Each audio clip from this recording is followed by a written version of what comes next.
Bom dia a todos e a todas.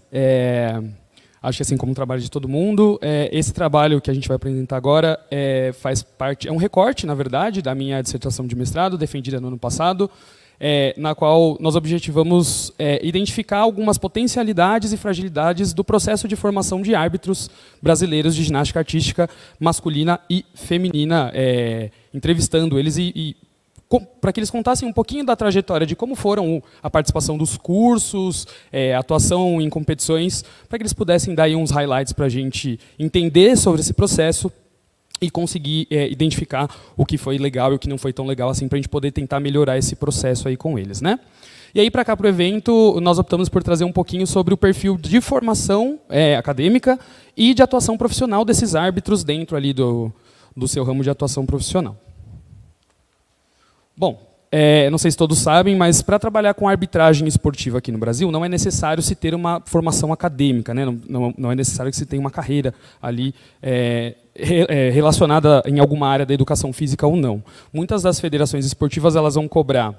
uma maioridade, né, que o aspirante árbitro tenha mais de 18 anos, não precisa ter nenhuma formação relacionada ali com a área da educação física, e o árbitro, no caso, vai precisar de uma formação num curso específico da federação esportiva da qual ele está querendo pleitear aí o trabalho com a arbitragem, e para as ginásticas isso não é diferente, né? Então isso nos causa algum estranhamento do tipo de não ter necessariamente uma vivência em áreas relacionadas à educação física para atuar com a arbitragem esportiva de fato, né? E aí essa formação vai se constituir para trabalhar com a arbitragem esportiva, com a realização dos cursos de curtíssima duração, no caso da ginástica variam aí entre 2 e 5 dias, mais ou menos, que são promovidos na sua grande maioria pelas federações correspondentes. E aí no caso das ginásticas também é assim, e após ali a aprovação em processos avaliativos, no caso da ginástica, por uma prova teórica e uma prova prática, os candidatos a árbitro estão aptos para atuar aí com julgamento nas competições de acordo com o nível do curso, que pode ser aqui no Brasil, no caso da GA, estadual, regional, estadual, nacional e internacional. Então, o objetivo desse nosso trabalho foi o de identificar as áreas de formação dos árbitros brasileiros de ginástica artística masculina e feminina para tentar fazer aí algumas relações entre a área de formação e a de atuação profissional com a arbitragem. Como procedimentos metodológicos, nós trazemos aí essa pesquisa que se caracteriza como uma pesquisa descritiva, que teve ali como amostra árbitros que possuíam o brevet nacional ou internacional no ciclo anterior, né, de 2017 a 2021, sendo que nós conseguimos um total de 58 árbitros, sendo desses 58, 30 árbitros homens de ginástica artística masculina e 28 árbitros entre homens e mulheres de GA feminina. Acho que é importante destacar esse dado, justamente por a gente não ter nenhuma mulher como árbitra de GA masculina nesse ciclo, e para esse ciclo atual de 2022 a 2024, esse dado se repete. E aí, como sequência dos procedimentos, aplicamos um questionário via Google Forms dentre os meses de maio a junho de 2021 para esses árbitros, e a análise ela se caracterizou como mista no sentido de ser quanti e quali. Então, vou trazer alguns dados em termos de percentual e algumas outras análises qualitativas para a gente conseguir discutir um pouquinho melhor a relação entre esses dados. Daí, falando um pouquinho dos resultados, eu trago esse primeiro gráfico aí para vocês, que vai mostrar que, para aquele momento, a grande maioria dos árbitros possuíam aí um ensino superior completo, e muitos deles também possuíam pós-graduação, que é um dado muito importante para a gente que está aqui na universidade discutindo ciência e prática em relação, né? Então, a grande maioria dos árbitros vai possuir algum tipo de formação em curso superior, que não quer dizer necessariamente que seja na área da educação física, né? Então, ali 96,5%, e uma parte significativa, né, maior do que 50%, possuía ali a pós-graduação, que se divide entre especialização, mestrado ou doutorado. Esse dado vai demonstrar aí alguma qualificação acadêmica mais desenvolvida da arbitragem brasileira, no caso dos árbitros que foram entrevistados, que não foi o N total, mas foi uma maioridade deles também, identificando que esses árbitros passaram por diferentes formatos de formação, né? Não necessariamente só fazer aquele curso de curtíssima duração para conseguir atuar com a arbitragem. Então, só de passar por um curso de superior de 3, 4 anos de duração e depois por mais um período, né, de relação aí com a pós-graduação, demonstra que eles têm uma experiência com processos formativos diferentes, o que pode acabar adicionando aí na sua prática enquanto arbitragem, enquanto árbitro em constante formação, já que esses cursos precisam ser realizados periodicamente para que eles continuem atuando com arbitragem por um determinado período de tempo. E aí levantamos a questão de que a formação para atuar com a arbitragem e a formação acadêmica sejam relativamente complementares, uma vez que se passar por um processo de formação um pouco mais longo possa ali ajudar em termos de relação de aprendizagem, de desenvolvimento da prática e da teoria juntos para atuar tanto na carreira profissional quanto com a arbitragem. E aí destacamos mais uma vez que não há obrigatoriedade da realização dos cursos superiores ou de pós-graduação para se tornar árbitro, o que pode ser aí uma potencialidade um tanto quanto negativa para a prática com a arbitragem esportiva.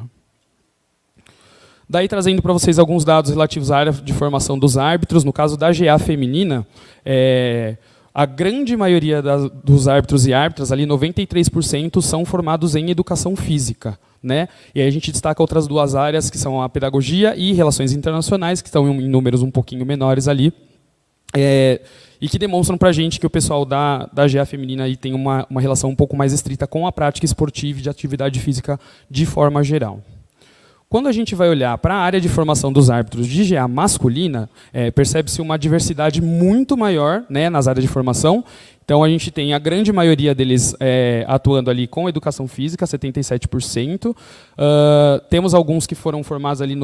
em esporte ou ciências do esporte, que também é uma área correlata. Mas destacamos a diferença, né, desse perfil dos árbitros da masculina para os árbitros da feminina, com algumas outras áreas de formação, como a zootecnia, fisioterapia, medicina, administração. Aí acho que deu uma cortadinha, mas tem tecnologia da informação também. Então, as áreas são um pouco mais diversas, mas ainda assim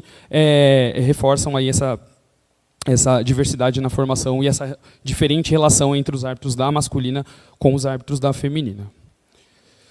Daí, sobre isso, notamos que as áreas de formação do pessoal da GA masculina é muito mais diversificada do que da feminina,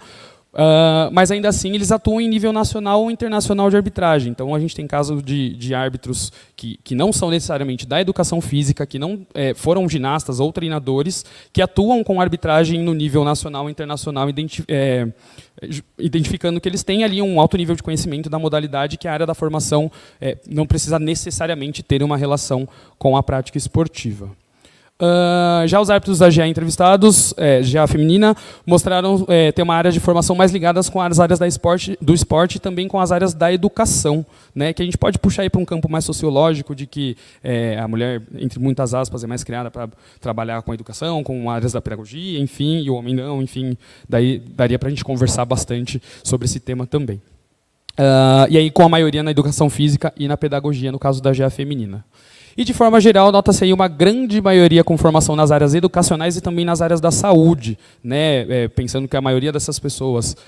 que atuam com arbitragem passaram por alguma, né,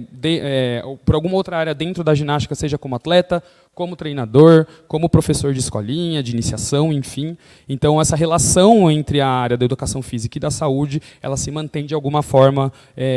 relacionada aí com o período da arbitragem, que pode fazer com que as pessoas se aproximem da modalidade por meio da arbitragem, não necessariamente com um treinamento ou com aulas de ginástica propriamente dito. E aí, considerando que muitos dos árbitros entrevistados, né, como eu acabei de falar, atuaram já não só com arbitragem, mas já atuaram em algumas outras funções, a gente consegue fazer essa relação de que essa manutenção da relação com a ginástica por meio da arbitragem é uma das formas que eles encontram, né, para continuar acompanhando a modalidade no alto nível e não necessariamente trabalhar com a modalidade propriamente dita dentro de um ginásio, né? E daí eu trago aí uma frase de Brandão e colaboradores, né, um conceito que é o de transição de carreira, no qual se deixa de ser um atleta para continuar trabalhando com aquela modalidade de alguma outra forma, seja ela profissional ou não. E aí, numa perspectiva qualitativa, também nos chamou a atenção as áreas menos incipientes, que nos fazem refletir aí sobre a escolha profissional muito distanciada do esporte ou da ginástica, que, como a gente vem discutindo tanto aqui no evento como em outros eventos da área, tem algumas alguns percalços que a gente ainda precisa analisar para poder sanar dificuldades em relação à formação de atleta, a investimento, a estrutura, e que tendem a afastar atletas também para que eles não queiram nunca mais trabalhar dentro de um ginásio, mas ainda assim manterem essa relação por meio da arbitragem. E daí, encaminhando para as considerações finais, num olhar mais ampliado, a pesquisa confirma aí a nossa hipótese, mas, sobretudo, nos traz uma reflexão acerca da incipiência desse tema, que é o de estudar o árbitro, de estudar essas relações entre a arbitragem e a prática da ginástica. Nas pesquisas científicas e na formação inicial em educação física ou ciências do esporte, entendendo que a arbitragem ainda é um tema pouco discutido dentro da grande área da educação física. E aí também salientamos o papel da universidade para colaborar com esse tipo de atuação profissional, Então, ontem a gente teve a fala da professora Paula, da professora Letícia, que salientaram muito bem essa dificuldade que a universidade e a prática têm de fazer essas relações. Então, destacamos dessa importância que a universidade tem, não só para evidenciar a importância da arbitragem dentro da ginástica e de qualquer outra prática esportiva, mas também de como a universidade pode colaborar com o processo de formação de árbitros e árbitras de ginástica.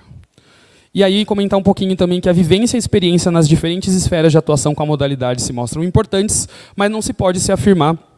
que seja algo excludente ou que seja algo que, de fato, complemente a formação desses árbitros aí para que eles atuem de uma forma mais eficiente durante as competições.